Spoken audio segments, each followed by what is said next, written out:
What's up, everybody? I am Never a Dull Moment, and today we're going to be talking about the Ancheer electric bicycle. This is one of the most affordable e-bikes that you could buy today. At only $600, there's really a lot to be talked about with this bike. There are some other options in similar price points, like for example the Saunders bikes. Those will cost you about 500 bucks. However, shipping is about 150. This bike I got on Amazon for about 580 with free shipping to a bike shop to assemble it and kind of set it up for me. So, really an awesome deal. This bike is really jam-packed full of some awesome features, and I felt it was totally worth my money.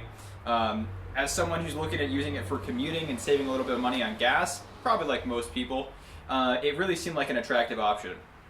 So, we're going to go ahead and talk about some of the features, what I like about it, what I don't like about it, and all that sort of good stuff.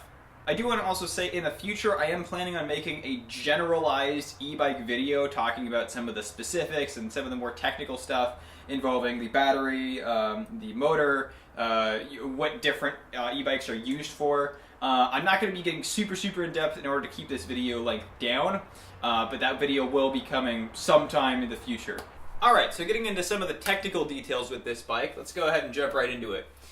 The battery that you get on here is an 8.8 amp hour battery. This is a 36 volt battery, so that's going to work with your 250 watt motor that you have on here. The range on this battery is going to be roughly 18 miles.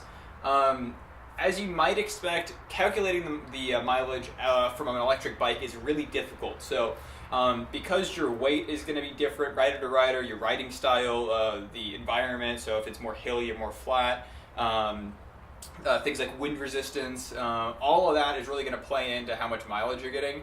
So 18 is a safe number for most people. If you are, a much lighter rider and you don't carry very much with you, if you live in a really flat area, some people are getting up to 24 or 30, but I feel more comfortable saying about 18 is average.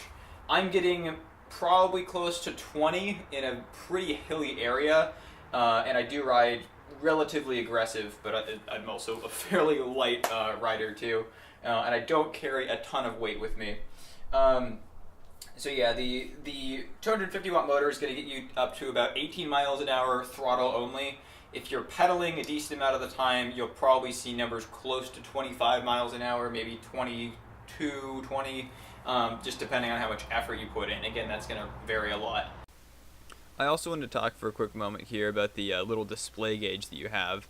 So you're able to toggle between your low, medium, and high modes, and then the throttle actually only works if you go all the way down below the low setting. So it's like all the three lights here on the top are off, and then you're supposed to have this little gauge here for how much battery life you have left. So there's 5 little bars. In my experience, this gauge is completely useless in terms of actually telling how much battery you have left. So for example, coming back from work, like I was at work and, turned my bike on, it showed that I had 3 bars here. And then as I started riding, it was going down a little bit, and then I have like a 2-mile commute, and then as I was actually going up this sort of large hill near my house, it was flashing on the bottom button, so like it was about to die. It was telling me it was about to die. So I just kind of got concerned and switched it into the lowest mode and just into the throttle and just pedaled, and then the bars jumped back up to like 2 or 3. So it's really not very useful, and you're gonna have to keep track of how much battery that you're actually able to use for you personally. So that's definitely a bit of a disappointment that doesn't work like it should. The brakes on here are just kind of a standard, I believe this is a 160 millimeter rotor and mechanical disc brakes. Initially when I got these, I wasn't super pleased with them. I kind of had issues, and I was thinking, okay, well, it's a cheap bike, I'll just upgrade them, not a big deal. Over time though, what I actually found out is that I could just adjust the cable on here, so I just pulled this out a little bit and tightened this nut, so just loosened it, pulled the cable out and tightened it, and I was actually really happy with the results. It seems that the brakes are actually pretty good. They just weren't quite set up perfectly from the factory. So if you're not confident with a tools and kind of wrenching around a little bit, just take it to a shop. They'll do that for you for pretty cheap. But that was my solution. Other than that, some standard features that you get, which are really nice, are you get a very bright, actually, front headlight. So I don't know the actual lumens on this, but it's bright enough where you can see some obstacles that are a little bit more dim in the city, and it definitely helps with being seen. And then the last thing you get is the actual front suspension. So believe it or not, a front suspension is actually pretty uncommon for electric bikes until you really start getting up there in price. So for example, bikes like the juiced cross-current line, I think the Air, the S, and even the original cross-current, which are around $1,500, don't have a front suspension.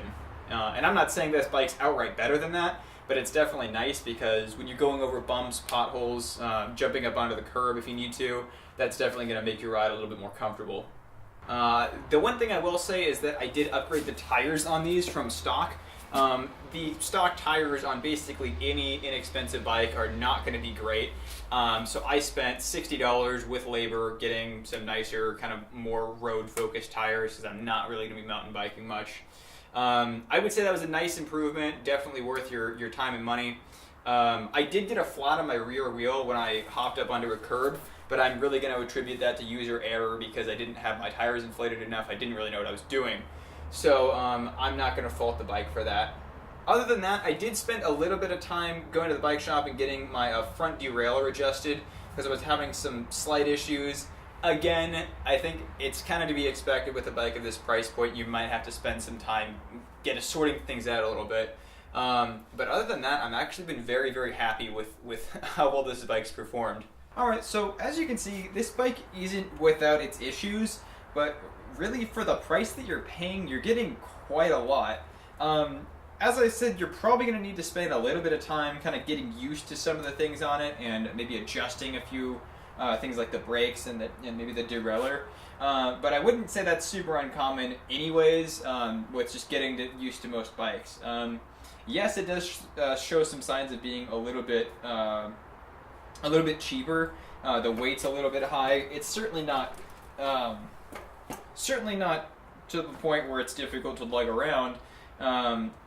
But really, if you're looking for something that's inexpensive to get around on, to save you some money, keep some miles off your car, and do some kind of shorter distances, this is an awesome, awesome option.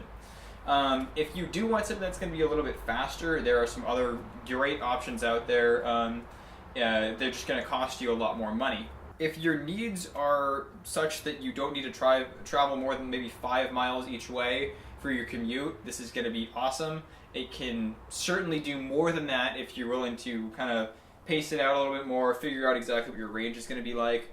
But I think for most people, this is a great introduction into e-bikes, and I've really, really enjoyed it. It's really changed the way that I think about getting from place to place. I always ask myself, should I take my bike? Can I?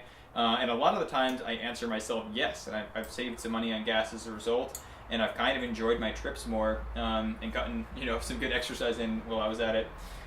So I do highly recommend this bike. I also highly recommend that you get yourself a good lock, because this bike literally says electric bike. It says electric vehicle literally all over it, and it's pretty noticeable if you get up close that it is an electric bike, so some people might want to steal it, unfortunately.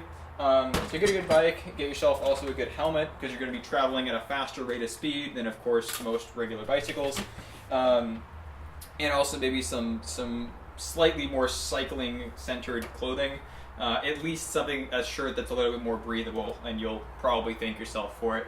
Other than that, I don't really have too much else to say. I will be in the future making a more generalized e-bike video and probably doing a ride of this at some point. But for the time being, if you've got any other questions, feel free to leave them down below. And thank you guys for watching.